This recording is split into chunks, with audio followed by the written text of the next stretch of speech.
In the middle of World War II, bomber crews were losing aircraft not just to enemy fire, but to crashes that happened before missions even began. Then something strange started showing up inside military planes. Car parts, not weapons, not armor, but everyday automotive gear that quietly cut crash rates to near zero. And the story behind it sounds almost unbelievable. Early wartime bombers were powerful but unforgiving machines. Landings were rough. Takeoffs were dangerous. Instruments failed. Seats snapped.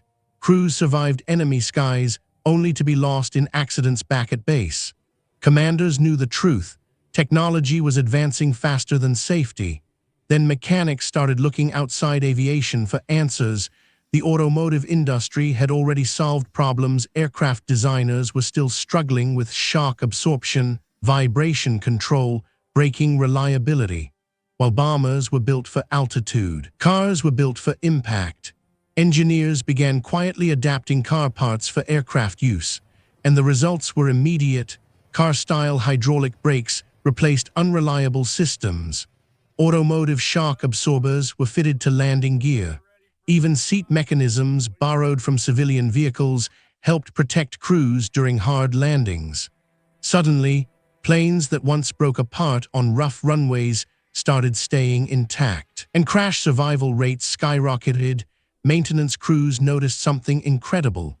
The same bombers that once suffered constant ground accidents were now returning safely from every mission. Fewer nosedives on landing, fewer runway fires, fewer injuries during turbulence. Some air bases recorded drops in crash-related losses by more than 90% in a single year. And word spread fast. Bomber crews didn't care where the parts came from, they cared that they worked. What mattered was that the aircraft felt safer, that landings were smoother, that every mission ended with engines shutting down instead of ambulances rolling in. Morale changed overnight. Before long, the practice became unofficial doctrine. Military engineers worked directly with car manufacturers. Auto factories helped refine aircraft safety systems. What began as an emergency fix turned into a new philosophy: build planes like you build cars, for survival, not just performance. And aviation would never be the same today. We take aircraft safety for granted.